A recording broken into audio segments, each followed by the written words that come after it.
I remember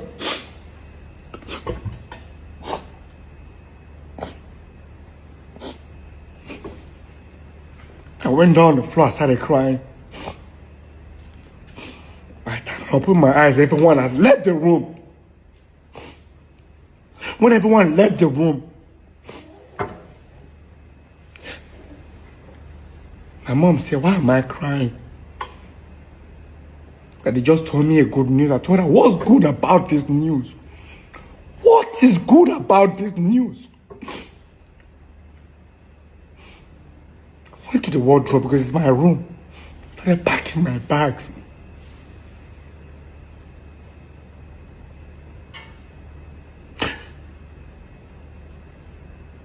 And I looked at my mom's face. I told her, and I said, this thing you've started, I pray you'll be alive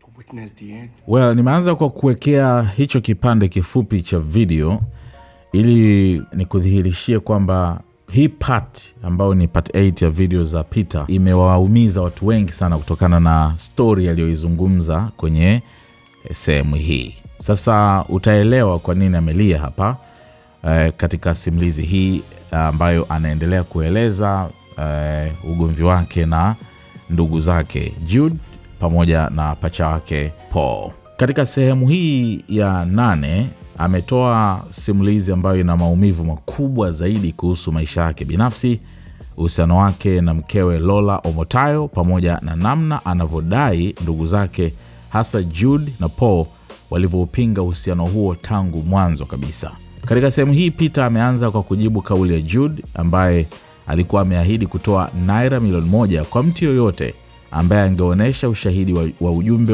wa mitandaoni aliowahi kuandika kumkashifu Lola. Peter amesema kauli hiyo haiondoi madai yake kwa sababu kwa maelezo yake sehemu kubwa ya matusi, vitisho na unyanyasaji dhidi ya Lola haikufanyika kupitia Twitter, Instagram au Facebook, bali ilifanyika moja kwa moja mbele yake na ya watu wengine. Amedai Jude alimuita Lola majina mabaya, alimtishia na hata kumkashifu mtoto wao, huku Paul akitumika mara nyingi kama mtu wa mbele katika mashambulizi ya hadharani. Peter amesema anamhurumia Paul kwa sababu anaamini Jude amekuwa akimtumia kama mtu wa mbele katika migogoro yao. Kwa mujibu wake, Jude humshawishi Paul kusema mambo hadharani, kisha Paul ndiye anayebeba lawama na mashambulizi kutoka kwa mashabiki. Peter amesema Jude hujiondoa kwenye mstari wa mbele, lakini anabaki akiwa na ushawishi mkubwa nyuma ya pazia. Ametoa mfano wa ujumbe wa mtu aliyewatakia Peter na Paul heri ya siku ya kuzaliwa, ambapo Paul alijibu kwa namna fulani, kisha Jude akaongeza maoni chini ya ujumbe huo. Kwa Peter, hali hiyo inaonyesha mfumo ambao Jude humsukuma Paul kuzungumza au kujibu, huku yeye mwenyewe akijaribu kuonekana hana uhusiano wa moja kwa moja na mzozo. Peter amesema hakumbuki tukio ambalo Paul aliwahi kupigana moja kwa moja na Lola au kumtukana uso kwa uso. Lakini kwa upande wa Jude amesema hali ilikuwa tofauti kabisa. Amedai Jude alimwambia Lola maneno ya kuumiza mbele yake, alimkashifu mbele ya watu na alimpa vitisho vya moja kwa moja. Peter amesema kuna wakati Jude alimtishia Lola mbele yao kwamba angemdhuru akimwona. Pia amedai Jude alimtukana mwanae Cameron kwa kumuita mtoto haramu, yani bastard. Peter amesema hayo hayakuwa matukio ya siri, bali yalitokea mbele yake na mbele ya watu wengine wa familia. Peter pia amefichua kuwa gavana aliyewahi kuwaita kwa mazungumzo ya amani alikuwa ni Governor Imoke. Amesema yeye, Paul na Jude waliitwa ili kila mmoja aeleze upande wake wa mgogoro. Kwa mujibu wa Peter, Paul alianza kuzungumza, akamaliza. Kisha Jude naye akapewa nafasi na kueleza upande wake. Baada hapo Peter alitarajia kuitwa aeleze pia upande wake, lakini gavana alimwambia hakuwa na haja ya kuzungumza. Peter amesema alishangaa na kumuuliza kwa nini, ili hali wengine wawili walikuwa tayari wameshazungumza. Kwa mujibu wake, gavana huyu aliwaambia Peter na Paul kwamba tatizo lao kubwa lilikuwa Jude. Peter anadai gavana aliwashauri wamfukuze Jude kutoka katika usimamizi wao. Peter amesema kauli hiyo ilithibitisha kile alichokuwa kikihisi kuhusu ushawishi wa Jude katika migogoro yao. Ameongeza kuwa wakati huo pia alieleza madai ya vitisho vilivyotolewa dhidi ya Lola. Peter amesema moja ya matukio yaliyomuuma zaidi ni pale Jude alipomtukana mtoto wake. Amedai Jude alimuita Cameroon bastard mbele yake na mbele ya Lola. Kwa Peter, hili halikuwa tu shambulio dhidi yake au mkewe, bali lilikuwa shambulio dhidi ya mtoto ambaye hakuwa na uhusiano wowote na migogoro ya watu wazima. Amesema alijaribu kwa muda mrefu kuficha baadhi ya mambo haya ili kuilinda familia, lakini sasa ameona ni lazima watu waelewe historia kamili ya uhasama huo.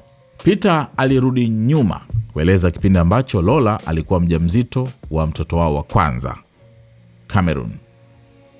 Amesema wakati huo Lola alikuwa bado ni mpenzi wake tu, girlfriend, na hakutaka habari ya ujauzito itoke kwanza kama uvumi kwenye magazeti ama habari za udaku. Kwa kipindi hicho kulikuwa na habari nyingi kuhusu mastaa kupata watoto wa nje ya ndoa, wanawake kuitwa baby mama, na magazeti kutumia taarifa hizo kwa namna ya aibu. Peter amesema hakutaka habari yake itangazwe na watu wengine. Aliamua mwenyewe kuitangaza ili kuondoa nafasi ya uvumi. Katika hafla ya tuzo, P walishinda tuzo 3. Walipokuwa wakiondoka, waandishi na wapiga picha waliwazunguka na kuwauliza wangependa kuwatunukia nani tuzo hizo. Peter amesema alichukua tuzo ya kwanza na kumshukuru Mungu. Tuzo ya pili alitunukia mashabiki na watu wote waliowaunga mkono. Kwa tuzo ya 3 alisema ilikuwa kwa ajili ya mama wa mtoto wake ambaye bado hajazaliwa pamoja na mtoto wao anayekuja, unborn child. Hapo ndipo alitangaza hadharani kwamba Lola alikuwa mjamzito. Kwa mujibu wa Peter, Paul na Jude hawakufurahia tangazo hilo. Baada ya mahojiano, Paul na Jude waliondoka kwa hasira na kuingia kwenye gari. Peter alipoingia, gari liliondoka, lakini baada ya muda mfupi wakasimama na kumuuliza tangazo lile lilikuwa la nani.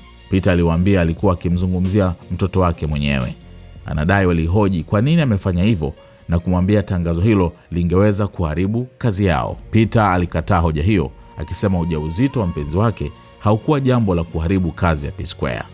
Amesema alitaka habari hiyo itoke kwake mwenyewe, si kwa uvumi wa vyombo vya habari. Peter ametoa madai mazito kwamba Jude na Paul walifanya kila walichoweza kumshawishi Lola aondoe ama autoe ujauzito huo. Amesema walikuwa wanampinga Lola na hawakutaka mtoto huyo azaliwe. Kwa mujibu wake, hali hiyo ilimweka Lola katika mazingira ya shinikizo kubwa wakati akiwa mjamzito. Peter amesema hakuona sababu ya watu kumlazimisha mwanamke kutoa ujauzito kwa sababu tu walihofia athari katika taswira ya P. Peter amedai Jude na Paul waliandaa barua pepe ya uongo ili kumwekea Lola mazingira ya kuonekana sio mwaminifu. Amesema siku moja Paul alikuja chumbani kwake na kumwambia Jude alikuwa amemtumia ujumbe. Peter alikagua simu yake lakini hakupata ujumbe wa kawaida. Paul alimwambia aangalie barua pepe. Peter alipofungua alikuta ujumbe uliokuwa umetumwa kwa Jude na mtu asiyejulikana. Kisha Jude akautuma kwake. Amesema aliusoma kwa takriban dakika 20 kwa sababu ulikuwa na madai mengi na mazito. Ujumbe huo ulidai mtoto aliyekuwa tumboni mwa Lola hakuwa wa Peter. Pia ulidai Lola alikuwa anatumia ujauzito huo kumnasa Peter. Kwa mujibu wa Peter, barua hiyo ilitaja majina ya wanaume kadhaa mashuhuri na kudai mmoja wao ndiye aliyempa Lola ujauzito. Peter amesema hakuamini madai hayo. Anadai barua hiyo iliundwa kwa lengo la kumfanya mtilie shaka Lola na kuvunja uhusiano wao. Peter amesema baada ya kusoma barua hiyo, Paul alimuuliza angefanya nini kuhusu madai yaliyomo. Peter alimjibu kwa kumuuliza ni hatua gani walitarajia achukue. Kwa mujibu wake, Paul alisema hali hiyo ingeweza kuharibu kazi yao. Peter hakukubaliana naye. Alisema ukweli kwamba mpenzi wake alikuwa mjamzito hakuwa jambo la kuua kazi ya muziki. Baada ya mazungumzo hayo, Paul aliondoka. Peter anasema hakutoa uzito mkubwa kwa barua hiyo na baadaye ilimpelekea Lola nakala yake. Peter aliendelea kueleza maisha yao katika nyumba ya Omole ambayo anasema yeye ndiye aliyeipata. Kwa sababu yeye ndiye aliyekuwa amefanikisha kupatikana kwa nyumba hiyo, alichukua chumba kikuu, yani master bedroom. Baada ya muda, mama yao alikuja kuwatembelea kutoka Jos akiwa na wachungaji kadhaa. Wakati huo mtoto wa Peter alikuwa na umri takriban miezi 5 au 6 hivi. Kwa kuwa mama yao alikuwa amewatembelea, Peter alimpa chumba chake main na yeye akaenda kulala katika chumba cha Paul. Peter alitarajia mama yake angeuliza basi kuhusu mjukuu wake. Si unajua excitement ya bibi. Lakini anasema mama yake hakumuuliza kabisa kuhusu mtoto. Badala yake aliuliza tu kuhusu Lola na kusema angependa Lola aje kumuona siku iliyofuata. Peter alifurahi akidhani mama yake pia alitaka kumuona mtoto, lakini mama yake akamwambia Lola asije na mtoto. Peter alishangaa na kumuuliza kwa nini hataki kumuona mjukuu wake. Mama yake alisisitiza kwamba Lola aje peke yake. Peter amesema alikaa kwa takriban saa 3 akiwaza namna ya kumueleza Lola kwamba mama yake alitaka kumuona lakini hakutaka mtoto aje. Alimfuata mmoja wa wachungaji na kumuuliza kama kuna tatizo. Mchungaji alimwambia asijisumbue na afuate tu maelekezo ya mama yake. Baada ya kufikiria kwa muda, Peter alimpigia simu Lola. Alimwambia mama yake alikuwa mjini na alitaka kumuona. Lola alifurahi na kusema angemwandaa mtoto ili waende pamoja. Peter alimwambia asiende na mtoto. Lola akashangaa akamuuliza kwa nini. Peter alidanganya kwamba nyumba ilikuwa imepuliziwa dawa ya kuua wadudu na hewa haikuwa salama kwa mtoto. Lola alishangaa kwa sababu hakujua nyumba ilikuwa imefanywa hivyo. Peter alisisitiza kuwa hata mama yake hakuwa vizuri katika mazingira hayo, lakini angevumilia kwa muda. Lola akakubali. Siku iliyofuata Lola alifika na kumpigia Peter simu akiwa getini. Peter alitoka na kumuingiza sebuleni. Alipoangalia hakumuona mtu yoyote wa familia katika sebule. Alienda kuangalia katika chumba chake kikuu, yani master bedroom, ambako mama yake alikuwa amekaa. Alipofungua mlango alikuta watu wengi wamekusanyika. Walikuwepo mama yao, wachungaji wale, Paul, Jude na ndugu wengine wa familia, akiwemo kaka yao mkubwa aliyekuwa akiishi Lagos pamoja na Tony. Peter anasema hapo ndipo aligundua kwamba hiyo haikuwa ziara ya kawaida bali mkutano uliokuwa umeandaliwa. Aliwaambia Lola alikuwa amefika, wakamwambia muite aingie pia. Peter amesema alihisi kutokuwa na amani alipokuwa akimfuata Lola, lakini hakumwambia chochote. Lola alipoingia chumbani aliwasalimu wote kwa heshima, lakini Peter anasema hakuna aliyesimama kumpokea wala kumpa kiti. Chumba kilikuwa na kitanda na sofa, lakini hakuna aliyemwambia Lola akae. Peter na Lola walilazimika kukaa sakafuni katika chumba ambacho kilikuwa cha Peter mwenyewe. Kwa mujibu wake, hali hiyo ilikuwa kumdhalilisha Lola tangu mwanzo. Baada ya wote kukaa, mama yao sasa alianza kuzungumza. Peter anadai mama yake alimwambia Lola kwamba familia ya Okoye ilikuwa imeamua aachane na Peter. Peter alishtuka na kumuuliza mama yake nini kinachoendelea. Lola naye alishangaa. Peter amesema yeye na Lola walikuwa wamegombana kidogo siku 2 kabla, kama ilivyo kawaida kwa wapenzi. Kwa hiyo Lola alianza kufikiri huenda Peter mwenyewe ndiye aliyepanga mkutano huo ili kuvunja uhusiano wao. Alimuuliza Peter kilichokuwa kinaendelea. Peter alimjibu kwamba hata yeye hakuwa anajua kinachoendelea. Kwa mujibu wa Peter, Jude aliingia katika mazungumzo na kumwambia Lola amwache ndugu yao. Peter amesema alimwangalia Jude kwa mshangao. Anadai watu wengine waliokuwa chumbani walijaribu kumtuliza Jude kutokana na namna alivyokuwa akizungumza. Baadaye Jude aliona picha ya mtoto wa Peter aliyekuwa pembeni mwa kitanda. Ilikuwa picha ya Cameroon akiwa na takriban miezi 3. Jude alichukua picha hiyo na kutamka maneno kwa lugha ya Igbo. Peter amesema sehemu ya maneno hayo ilikuwa ikimuita mtoto huyo bastard. Lola hakuelewa kila kitu kilichosemwa kwa Igbo, lakini alisikia neno bastard. Alimuuliza Jude kama kweli alikuwa amemuita mtoto wake hivyo. Peter alijaribu kumtuliza Lola, lakini tayari alikuwa ameumizwa sana na akaanza kulia. Peter anadai baada ya mzozo huo Lola alisukumwa kutoka ndani ya nyumba. Amesema alijaribu kumshikilia na kumtuliza, lakini Lola alifungua mlango na kuondoka. Peter anasema hakujua kwamba Lola alikuwa amekuja na mtoto. Licha ya kuambiwa asije naye, Lola alikuwa amemleta Cameroon, lakini akamwacha ndani ya gari pamoja na mlezi wake Nani. Inaonekana Lola aliamini kuwa hata kama mtoto asingeruhusiwa kuingia ndani, mama yake Peter angeweza basi kutoka nje na kumuona akiwa garini. Lakini baada ya kutukanwa na kufukuzwa, Lola aliondoka pamoja na mtoto. Peter alisema alirudi ndani na kukuta karibu kila mtu ameondoka chumbani isipokuwa mama yake na mmoja wa wachungaji. Aliwauliza walikuwa wamefanya nini. Peter amesema mama yake alikuwa mchungaji na mtu aliyekuwa akiamini katika maombi na maono. Alimuuliza kama aliomba kabla ya kuja kufanya mkutano huo. Kwa mujibu wake, mama yake alimjibu kuwa alikuja kwanza kushughulikia hali hiyo, kisha baadaye ndio angeomba. Peter alisema jambo hilo halikuwa sahihi. Alitoka nyumbani na kwenda katika hoteli iliyokuwa karibu na Omole. Alikaa huko peke yake kwa saa kadhaa akijaribu kuelewa kilichotokea. Baadaye aliendesha gari kuelekea Island ambako Lola alikuwa akiishi. Peter alipofika kwa Lola, aligonga mlango lakini hakufunguliwa. Pia hakuwa anapokea simu zake. Mpishi wa nyumbani alimwambia Lola alikuwa anapanga vitu vyake. Peter alijaribu kusaidia au kujua kilichokuwa kinaendelea, lakini hakufanikiwa kuonana naye. Amesema baada ya tukio hilo hakumuona Lola wala mtoto wake kwa zaidi ya miezi 5. Kwa Peter, hilo lilikuwa moja ya vipindi vya maumivu makubwa zaidi katika maisha yake. Wakati huo bado alilazimika kufanya show, kurekodi na kuonekana hadharani pamoja na ndugu zake kana kwamba hakuna kilichotokea. Baada ya takriban miezi 5, mama yake Peter akarudi tena Lagos. Familia ilikusanyika tena na Peter akaitwa. Mkutano ulianza kwa maombi yaliyoongozwa na mchungaji. Baada ya maombi, Peter aliambiwa kwamba walikuwa na ujumbe ambao unaweza kumshangaza.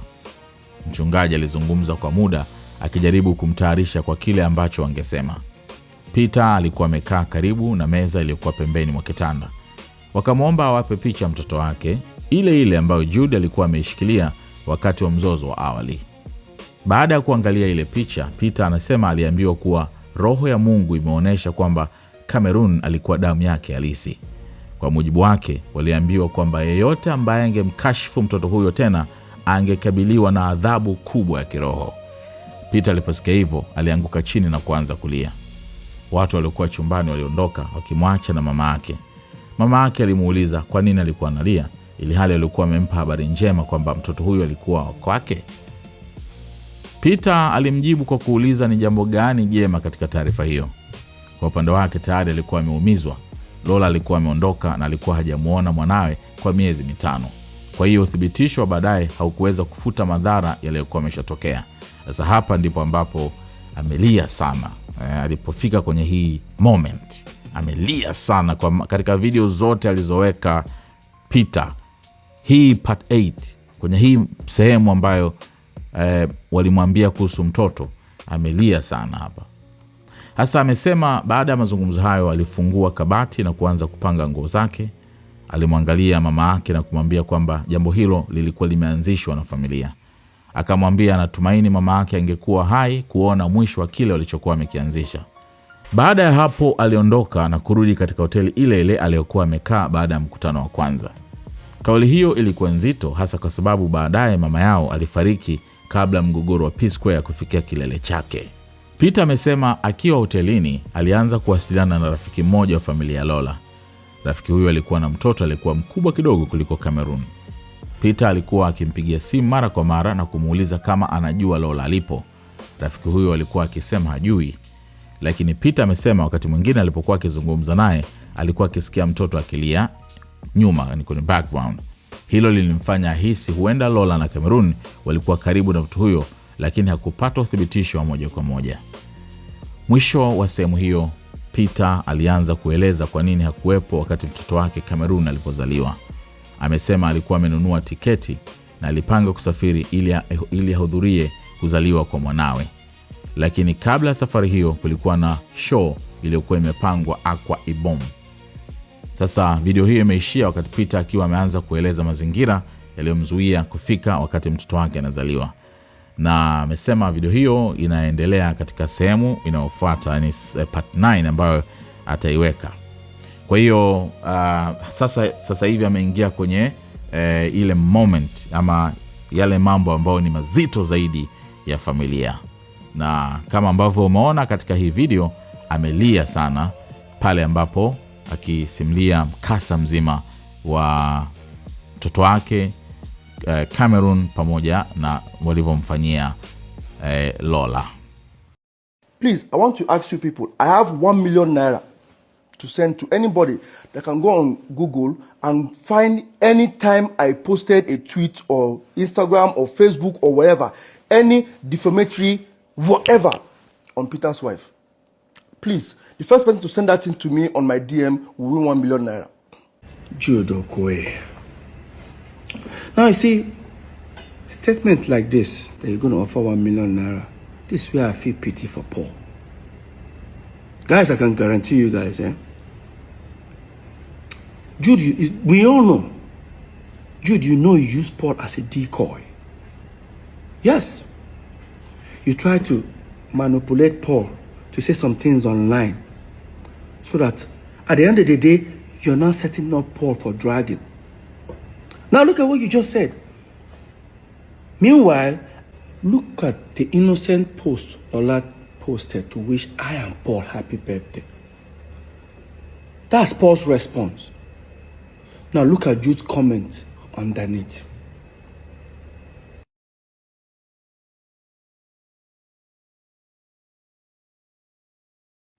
There has never been a time Paul have ever had maybe a physical altercation, argument, insult, on Lola. But on Jude's side is opposite way. Jude have threatened Lola in front of Lola and myself. Jude have insulted Lola in front of me. And I wanted to hide this governor. It was actually Governor Imoke who invited us over for peace talk. And let me tell you what the man did that day. By the time we arrived, he looked at Paul. Paul started talking. Paul finished talking. He said, Jude, your turn. Jude finished talking. Let me tell you what that governor did that very day. He said, Peter, you're not going to say anything. I thought it was like a team work, like, Governor, I'm not going to say anything. Why? They've all said their own side of the story. He said, Peter, I don't think you need to say something. I said, why? You look at me and say, Peter, Paul, if I were you guys, do you know what your problem is? It's this Jude. If I were you guys, fire him. And I said, oh. That was when Jude started saying, hey, you know what? As it is there, they should tell Lola. Anyway, he says Lola, he's going to shoot her.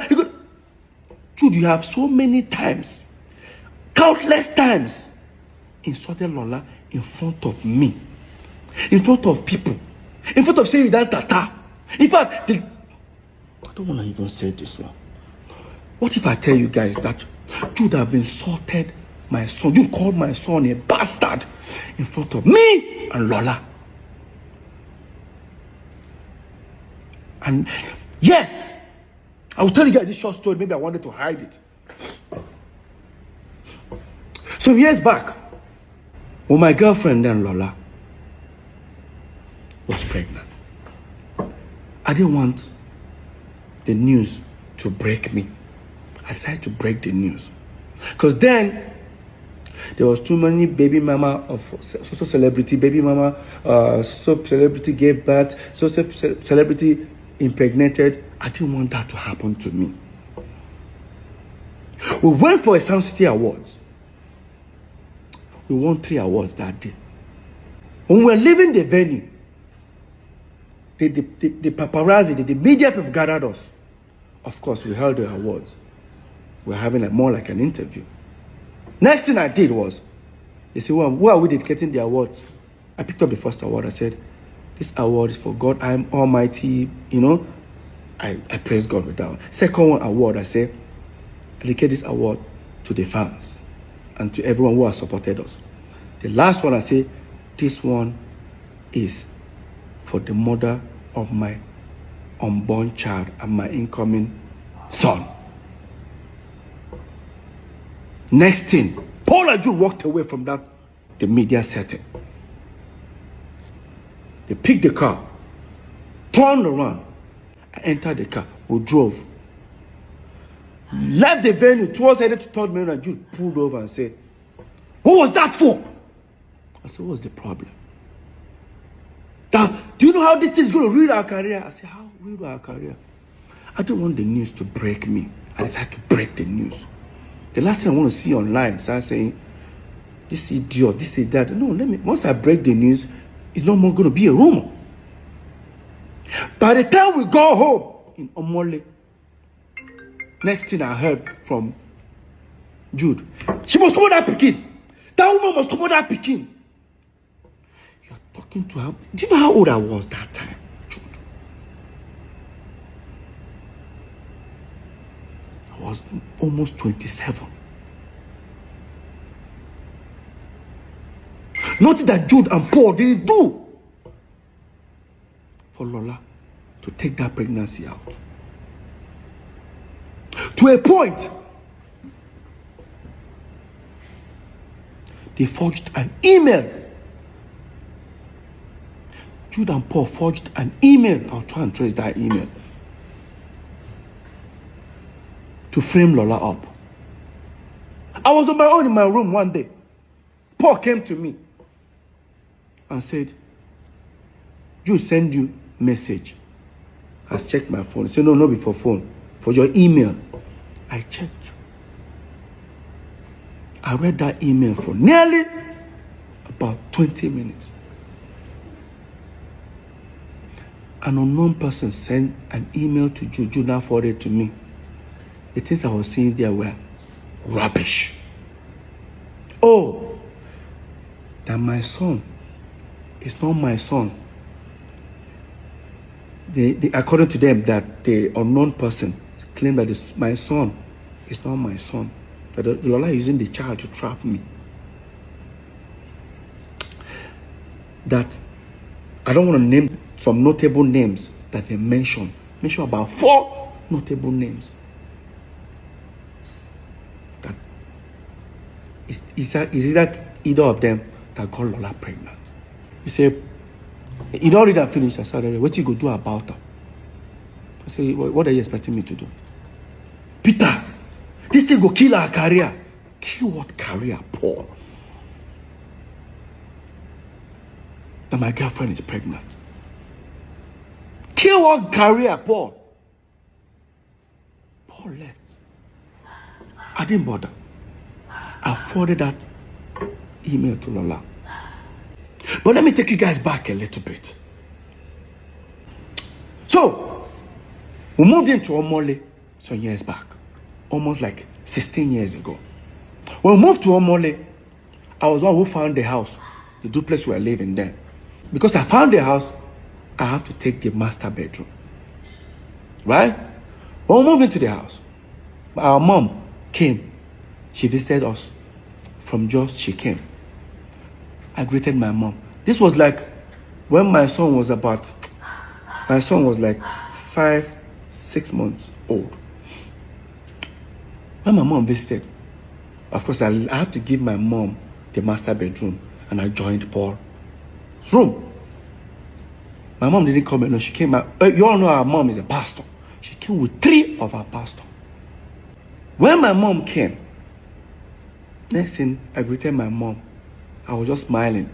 You know, you're expecting like a mother to be like, how is your new baby? My mom didn't ask. My mom just said, hi, Lola. I just said, she's fine. She said, can you tell her to come tomorrow? I said, okay, you want to see the baby? I'll tell her. She said, no. Let her not come with the baby. I said, Mom, why? You don't want to see the baby? She just said, no. Let her come first. My people, how do you guys expect me to call Lola? Because Lola was living on the island, we were living in Omole, mainland. How do you expect me to tell Lola, my mom wants to see you, and Lola will not come with the baby? It took me 3 hours thinking of, I have to go and meet one of the pastors. I said, is there anything? He said, no, don't worry. Your mom said you shouldn't, Lola should not come with the baby. Just leave it that way. I said, okay. And I finally got an idea. And I called Lola. Hey, babe, what's up? My mom is in town. Oh, really? And she wants to see you. She said, oh, nice. She wants to see the baby. Okay, I'm going to give the baby a bath once I get up. You know, I said, you know, Lola was so excited. I said, Lola, do not come with the baby. She was like, why? I said, because we fumigated the house. It's not going to be good for the baby to inhale. She said, when did we do the fumigation? I said, even our mom is actually uncomfortable about it, but she just have to manage. She said, it's not good for the baby. And I said, okay. The next day, Lola came. She called me that she's at the gate. I went outside. While Lola sat in the living room, I didn't see anybody in the house. I didn't see any of my brothers, my the pastors, I didn't like. I expect to see them in the living room where Lola was. I didn't see any of them. Just let me go check. And I opened the door. In that my master bedroom where my mom was, everybody was seated. Even our firstborn, the one that is older than the next person before Jude, that lives in Lagos, was there. Tony, my brother, was there. The pastors were there. Paul and Jude were there. When I came, I said, okay, Lola is around. They said, tell her to come. The way I was walking to go and call Lola, I was uncomfortable. But I didn't say anything. I brought Lola. Enter the room. That was my room. Master bedroom, which there's a bed and there's a couch.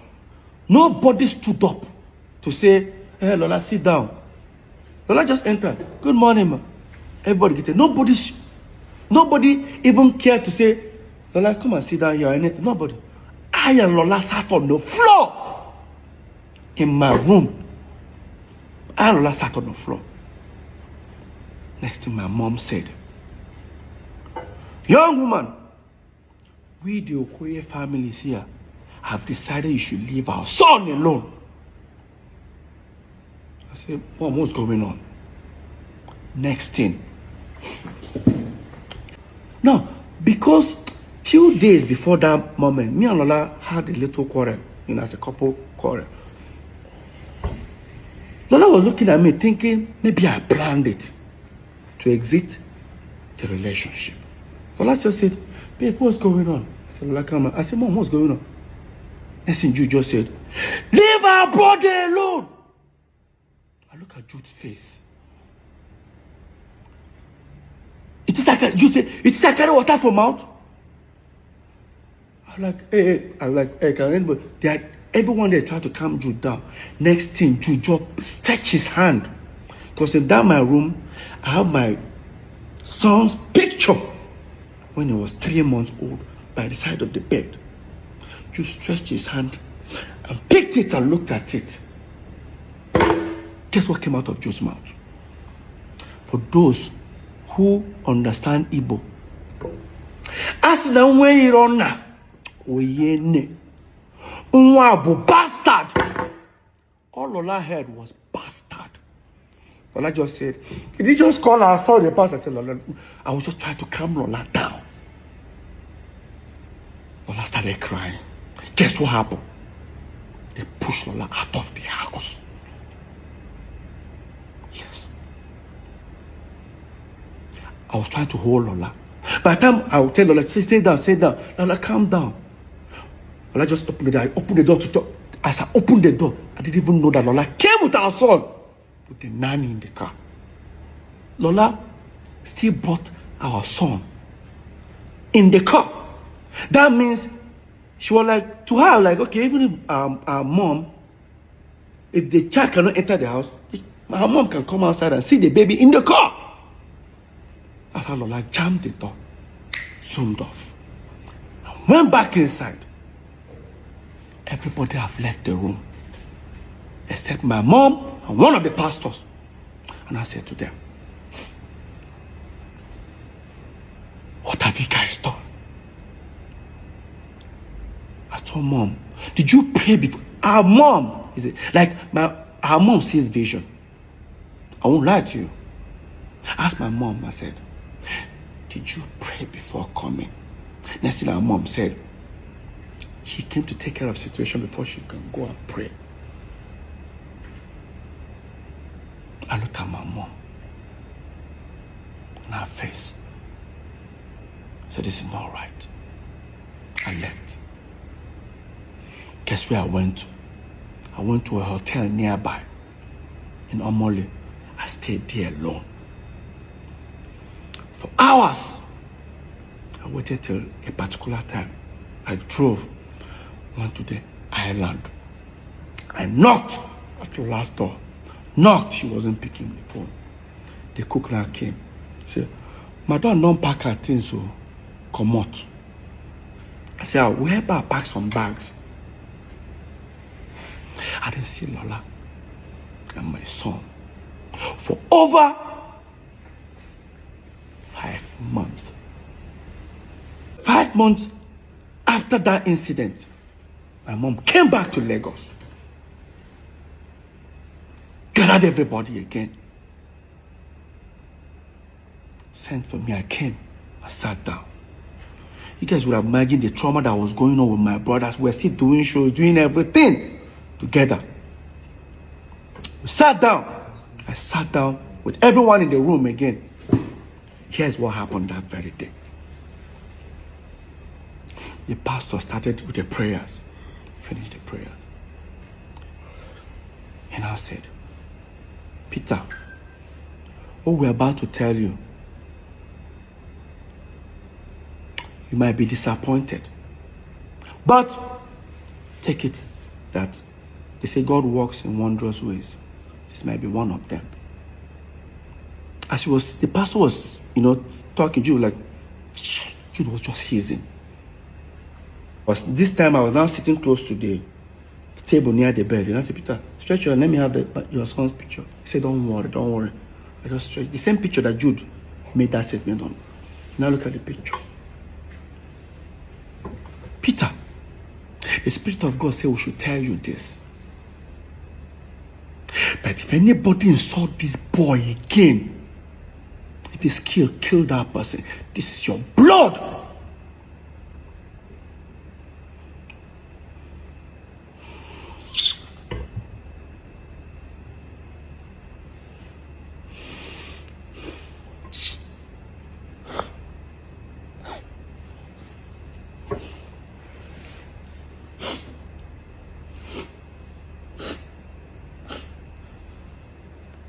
I remember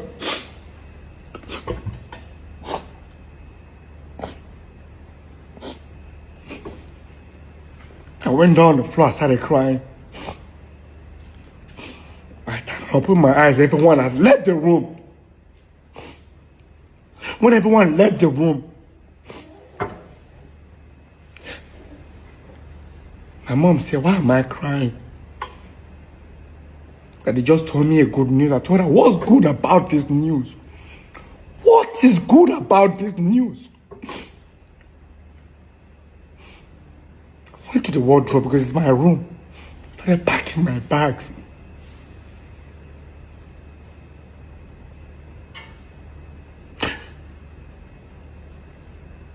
And I looked at my mom's face. I told her, and I said, this thing you've started, I pray you'll be alive to witness the end. I left. Went back to that same hotel. When I went to that hotel, I started communicating. Then there's a family friend of Lola who has a son that's older than my son with about a few months. So I'm always calling him, do you know where Lola is? I'll call him, say he doesn't know and all that, But sometimes when I'm talking to him, I can hear a baby crying in the background. So I wasn't, because when Cameron was born, I was not there. It was this guy that was there. You know why? Do you even know why I wasn't even there? I think, oh my God. I wasn't there when my son was born. I bought a ticket to travel to make sure I was there for my son's birth. To book the show in Akwa Ibom.